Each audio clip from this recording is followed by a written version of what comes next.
Solo descubrirás la verdadera fuerza de una persona cuando se vea acorralada y, aun teniendo todo en su contra, decida mantenerse firme y no rendirse. Permanece hasta el final, porque lo que este niño logró en medio de una sala cargada de desprecio dejó a todos completamente sorprendidos y en silencio. El sonido de los tacones retumbaba con fuerza sobre el mármol brillante del pasillo, marcando el compás de un ambiente cargado de tensión. Los estudiantes, elegantes y perfectamente uniformados, avanzaban con paso firme hacia el gran salón donde se celebraría la evaluación pública, esa prueba decisiva que definiría quién era digno de permanecer en la Academia de Música Clásica más prestigiosa del país. Entre todos ellos, había uno que llamaba la atención, pero no por su elegancia ni por la seguridad en su porte, sino por el contraste. Su vestimenta era humilde, sin lujos, sin un traje impecable ni zapatos relucientes. Parecía fuera de lugar, aunque en sus ojos brillaba algo que nadie más tenía.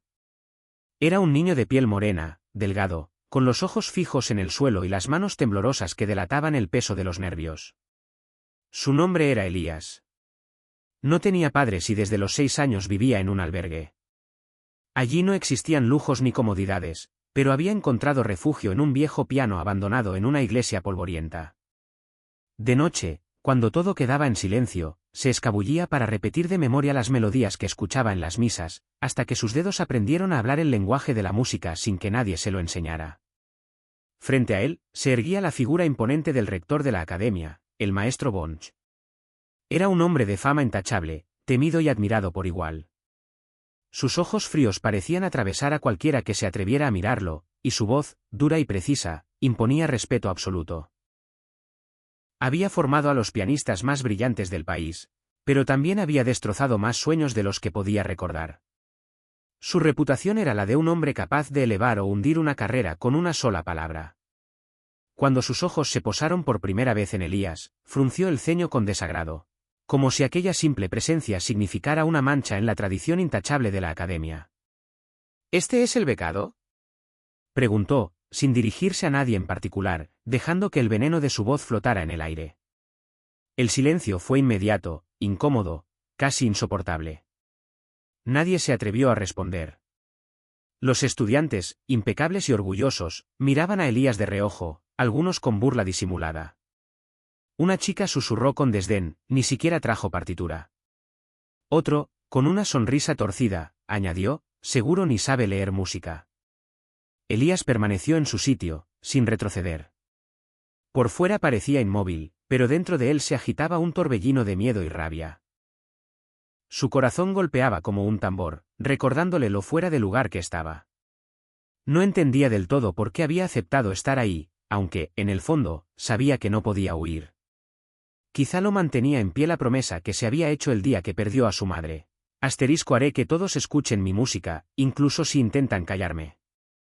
Esa voz interior lo empujaba ahora, cuando todo parecía estar en su contra. El maestro Bond lo escrutó con detenimiento, como si tratara de descifrar qué clase de error había cometido la academia al permitirle estar allí. De pronto, golpeó el atril con su batuta y, con un tono seco y cortante, anunció: Elías, adelante. Queremos escuchar de lo que eres capaz. Sorpréndenos, o al menos danos un motivo para reírnos. Las carcajadas contenidas se esparcieron por el salón como cuchillos disfrazados de murmullos. Cada una pesaba más que la anterior. Elías caminó hacia el piano como quien avanza hacia su destino, con el mismo temblor de quien se acerca a un paredón. No pronunció palabra. Se limitó a sentarse, mientras la banca rechinaba bajo su peso ligero. Mantuvo la espalda erguida y los dedos tensos, crispados, como si fueran arcos a punto de soltar la cuerda. El auditorio entero lo observaba sin pestañear, esperando con ansias el instante en que fallara. Bond deslizó frente a él una partitura despiadada, una de esas piezas de Rachmaninoff que incluso los alumnos más avanzados apenas podían descifrar. Su sonrisa sarcástica destilaba desprecio. ¿Conoces esto?, preguntó, aunque la respuesta ya estaba escrita en su burla. Claro que no. Pero vamos, intenta algo. Elías bajó la mirada. No podía leer aquellas notas, nunca había aprendido a hacerlo. Lo único que conocía con certeza era el silencio, ese mismo que lo había acompañado en las noches más frías. Y también sabía cómo romperlo. Cerró los ojos y, en lugar de seguir la partitura, dejó que sus manos eligieran otro camino. No interpretó a Rachmaninoff, interpretó su propia vida.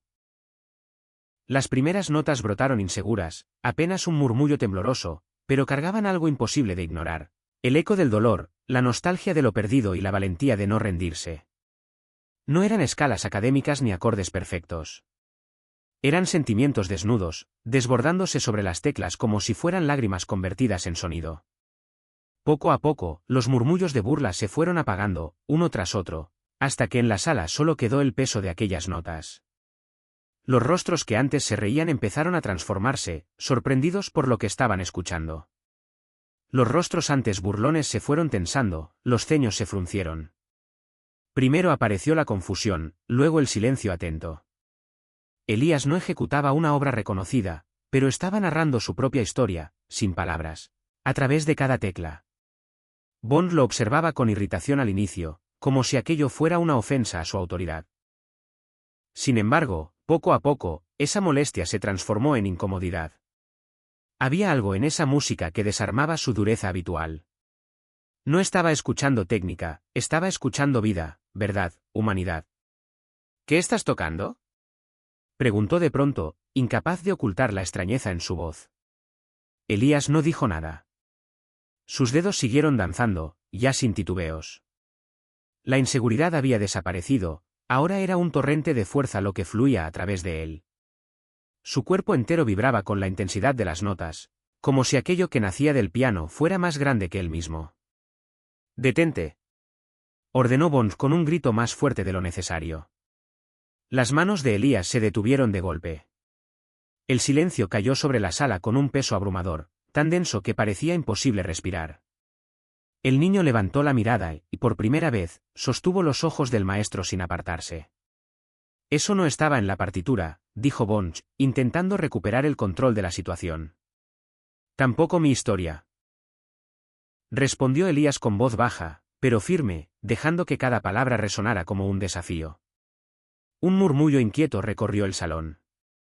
El maestro frunció el ceño, como si esa respuesta fuese un acto de insolencia intolerable. Dio un paso al frente y con tono severo declaró: «Aquí no se viene a improvisar. Aquí se estudia, se disciplina, se obedece. Esto no es la calle, niño». Elías respiró hondo, sin retroceder. «En la calle aprendí todo lo que sé», dijo con serenidad. «Y lo único que no aprendí fue a callarme». En el fondo de la sala, una de las alumnas de último año dejó escapar una lágrima, disimulándola rápidamente para que nadie lo notara. Elías, ajeno a ese gesto, estaba demasiado ocupado luchando por controlar el torbellino de emociones que lo atravesaba. Bond, por su parte, recorrió el auditorio con la mirada, como buscando que la solemnidad de los demás estudiantes lo respaldara. Nadie rió. Nadie se atrevió a decir una sola palabra. Todos aguardaban en silencio, como si fueran testigos de algo que no entendían del todo. Por primera vez, la imponente figura del maestro Bond no lograba dominar la sala. Su autoridad, que siempre había sido indiscutible, se sentía frágil, desnuda, solitaria. ¿Sabes lo que estás haciendo?, dijo con dureza. «Estás arruinando tu única oportunidad de quedarte aquí». Elías lo miró de frente, con una calma que contrastaba con su edad. «No vine para quedarme», respondió. «Vine para que me escuchen». La frase se clavó en el aire como un golpe seco, imposible de ignorar. El maestro abrió la boca, pero las palabras no salieron. Algo muy profundo, que llevaba años sepultado dentro de él, comenzaba a despertar. «¿Quién te enseñó a tocar así?», preguntó, esta vez con un tono más bajo, casi humano. «Nadie», contestó Elías sin vacilar.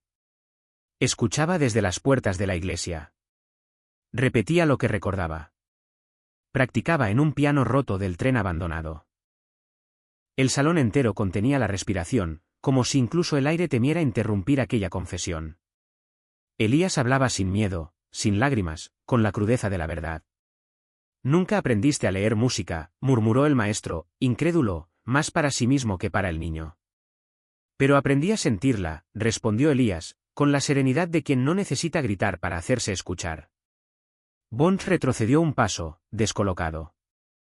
Esa respuesta, tan simple y tan directa, lo golpeó en un lugar que creía olvidado. Durante décadas había enseñado disciplina, perfección, rigor implacable, pero en el camino había dejado atrás aquello que lo llevó a tocar cuando era niño, la emoción pura. Este no es el lugar para emociones, dijo finalmente, aunque su voz ya no sonaba firme, sino quebrada. Entonces este lugar está muerto, replicó Elías sin titubear. Un silencio pesado invadió la sala hasta que, de pronto, un joven en el público comenzó a aplaudir.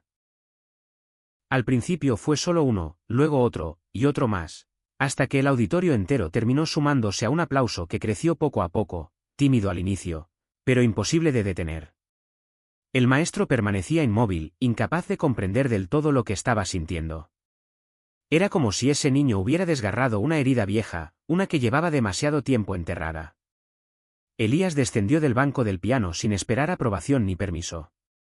No inclinó la cabeza en reverencia, simplemente regresó a su asiento, atravesando un mar de miradas que ya no eran las mismas que lo habían recibido. Allí donde antes hubo burla y desprecio, ahora había respeto, y un atisbo de admiración. El silencio regresó, pero ya no tenía el mismo peso. No era expectativa ni juicio, era respeto. Bond miró el piano, presionó una tecla con cautela, como si dudara de su propio oído, y luego giró la vista hacia el niño. Dime, ¿quieres aprender de verdad o solo has venido a desafiar? Preguntó con voz contenida. Quiero aprender, respondió Elías, pero no de cualquiera. Las palabras cayeron como un filo, mezcla de desafío y súplica al mismo tiempo. El maestro no contestó de inmediato. Se limitó a observarlo, y por primera vez no lo vio como a un becado, ni como a un intruso, ni como a una amenaza. Lo miró como a un igual. Ese día terminó con un niño que no sabía leer una partitura, pero había sabido leer el alma de todos los presentes. Y con un maestro que, sin darse cuenta, había comenzado a escuchar de nuevo después de años de silencio interior. Al día siguiente, Elías no apareció en la clase. Algunos creyeron que se había rendido, que la presión lo había vencido. Pero la verdad era otra, había regresado a su refugio, al viejo piano desafinado del tren oxidado. Allí necesitaba pensar, dejar que todo lo vivido se asentara y comprender lo que acababa de despertar dentro de él. Ese día, por primera vez en su vida, alguien había escuchado a Elías sin juzgarlo por su ropa, por el color de su piel ni por la sombra de su pasado. En la academia, en cambio, los pasillos servían de rumores. Algunos estudiantes murmuraban que lo suyo había sido una falta de respeto, un desafío inaceptable a la tradición. Otros, en voz más baja, lo llamaban un acto de valentía. Nadie lograba ponerse de acuerdo, pero todos coincidían en algo. Aquel niño se había quedado grabado en la mente del maestro Bond. Él tampoco podía apartar la melodía de sus pensamientos. No lo inquietaba por su imperfección, sino por lo que le había provocado sentir, una emoción que llevaba décadas dormida.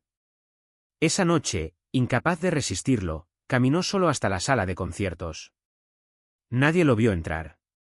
Se sentó frente al piano y trató de reproducir aquella melodía.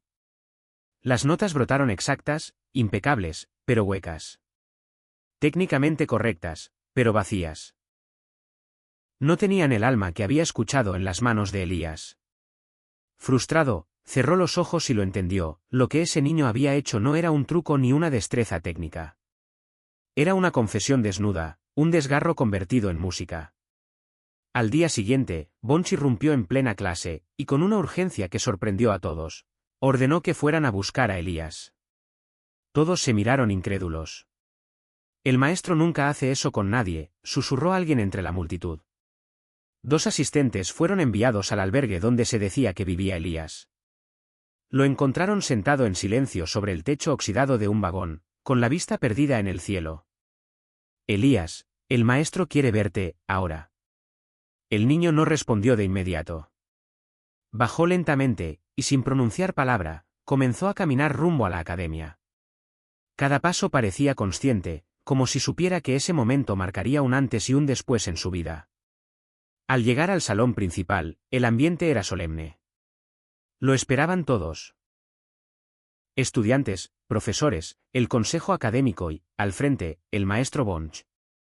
Sobre la tarima se alzaban 2 pianos, uno reluciente, nuevo, y otro antiguo, con el brillo apagado por los años. Hoy no vengo a evaluarte, dijo Bond con voz firme pero distinta, cargada de un matiz desconocido. Vengo a pedirte algo. Tócala de nuevo. Elías no respondió. Simplemente avanzó hacia los pianos y, sin dudar, eligió el más viejo. Se sentó, cerró los ojos y dejó que sus manos encontraran el camino. Esta vez no interpretó la misma melodía, creó otra, distinta, nacida en ese instante, como si el piano y él compartieran un secreto que nadie más podía entender. Elías dejó que sus dedos se deslizaran por las teclas con una fuerza distinta. Aquella melodía era más intensa, más profunda, como si en apenas 2 días hubiera vivido años enteros. El salón entero quedó suspendido en un silencio reverente. Nadie osaba moverse, nadie se atrevía siquiera a respirar fuerte. Era como si todos estuvieran atrapados en un hechizo imposible de romper. Cuando la última nota se desvaneció en el aire, no hubo aplausos inmediatos. Era demasiado sagrado, demasiado hondo para ser interrumpido con ruido. El maestro Bond caminó hacia él lentamente y lo miró directo a los ojos. Tienes un don, eso ya lo sabíamos. Pero lo que no sabíamos es que también puedes enseñarnos algo. Elías alzó la vista, sorprendido. Bond respiró hondo antes de pronunciar unas palabras que dejaron al auditorio paralizado. Quiero que seas parte de esta academia, pero no como estudiante. Quiero que me ayudes a romper esta jaula de reglas muertas, a devolverle el alma a la música. Un murmullo inquieto recorrió el consejo académico. La propuesta era demasiado radical. Uno de los directivos se levantó indignado. Esto es inaceptable. Este joven no tiene ni certificado de primaria, ni siquiera sabe leer solfeo, ¿y usted pretende convertirlo en un mentor? El auditorio contuvo el aliento. Todos esperaban la reacción del maestro. Bond lo miró con una firmeza que rara vez mostraba, como si su decisión estuviera sellada más allá de cualquier oposición. Usted enseña teoría, pero no emoción. Y este niño, sin teoría, ya le devolvió algo a esta escuela en 2 días que muchos de nosotros no hemos logrado en años. Las palabras de Bond retumbaron en el auditorio como un trueno. Elías se sintió desbordado, jamás había recibido un elogio verdadero, mucho menos respeto. Su primer impulso fue dudar, replegarse, incluso rechazar aquella oportunidad. Pero algo en su interior, esa misma fuerza que lo había traído hasta allí, lo empujó a aceptar. Si me dejan, lo haré, dijo con voz clara. Pero con una condición. Todas las miradas se clavaron en él. Bond frunció el ceño. ¿Cuál? Que me permitan invitar a otros como yo. Afuera hay muchos que no tienen medios, pero tienen voz. Quiero abrir esas puertas. El silencio que siguió fue tan tenso que parecía que el aire se había congelado. Aquella propuesta no era solo un atrevimiento, era una revolución. Durante siglos, la academia había sido un templo intocable, reservado para la élite. Abrirlo a niños de la calle sonaba inconcebible. ¿Qué será lo próximo? ¿Dar becas a vagabundos? Escupió con desprecio otro profesor. Bond lo miró fijamente y respondió sin titubear. Si ese vagabundo toca como este niño, entonces sí. Los murmullos se desataron como un incendio. La sala se convirtió en un hervidero de discusiones. Algunos profesores, ofendidos, se levantaron y abandonaron el lugar de inmediato, dejando tras de sí un eco de división que anunciaba que nada volvería a ser igual. Los más jóvenes comenzaron a aplaudir con fuerza. El consejo estaba dividido, pero todos comprendieron que algo había cambiado para siempre. No era solo una melodía lo que Elías había compartido aquella tarde. Había arrancado las cadenas de un sistema rígido. Había despertado una verdad que llevaba demasiado tiempo dormida. En las semanas siguientes, lo impensable sucedió. La academia, que durante siglos había sido un templo cerrado y elitista, abrió sus puertas a audiciones libres. Niños de barrios pobres, de orfanatos y refugios empezaron a llegar. Algunos traían guitarras improvisadas con latas, otros apenas sabían silbar. Y no faltaban quienes no sabían nada, pero tenían el deseo ardiente de aprender. Al frente de esa transformación estaba Elías. No como maestro, ni como alumno, sino como un símbolo viviente de que el talento podía nacer en cualquier rincón. Junto a él, Bond se convirtió en su contraparte, uno representaba la técnica, el otro la emoción. Se desafiaban, se corregían, se aprendían mutuamente. Y en ese proceso, ambos cambiaron para siempre. No todos aceptaron la revolución. Algunos donantes retiraron su apoyo económico, ciertos profesores renunciaron en protesta. Pero también llegaron nuevos aliados, gente movida por la pasión, con ideales frescos y con el alma dispuesta a construir algo distinto. Un día, la mismísima ministra de Cultura acudió a presenciar el nuevo programa, atraída por los rumores de aquella academia que estaba rompiendo las reglas para devolverle vida a la música. Yo no salvé a ese niño, continuó Ibáñez con la voz quebrada. Fue ese niño quien me salvó a mí. Me recordó que la música no es un lujo, sino un refugio. No es un examen, sino un grito de vida. El auditorio entero lo escuchaba en silencio. Muchos de los presentes habían vivido aquel cambio. Otros eran parte de una nueva generación que solo conocía la academia abierta, diversa, viva. Elías, ya convertido en un joven hombre, lo miraba desde un rincón. No vestía traje elegante, seguía con la sencillez de siempre, pero ahora su sola presencia imponía respeto. No porque hubiera vencido a un sistema, sino porque lo había transformado. Ivonne levantó la mirada hacia los estudiantes y concluyó. Si alguna vez olvidan por qué empezaron a tocar, recuerden esto, la técnica puede perfeccionar el sonido, pero solo el alma puede darle sentido. Ese día, todos aplaudieron de pie. No al maestro, no al consejo, no al edificio. Aplaudieron a la idea que un niño huérfano, sentado una vez frente a un piano viejo en un tren oxidado, había sembrado en sus corazones: la música es de todos. Me salvó. Elías se convirtió en un icono mundial. Viajaba para dar charlas, conciertos y talleres, pero nunca olvidó sus raíces. Cada vez que tocaba, lo hacía con la misma intensidad que en aquel vagón de tren abandonado.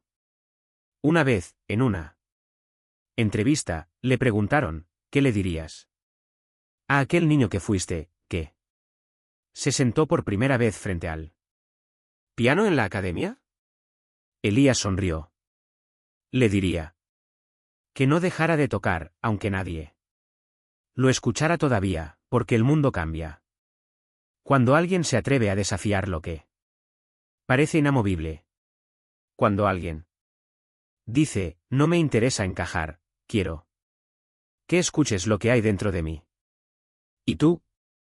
¿Qué estás viendo esto? Recuerda que nunca se sabe quién hay detrás de la máscara. Las apariencias pueden engañar, pero el respeto y la dignidad siempre deben ser innegociables. Suscríbete a Máscaras Caídas para leer más historias que sacudirán tu alma y te recordarán que incluso en la oscuridad hay melodías que nacen para cambiarlo todo.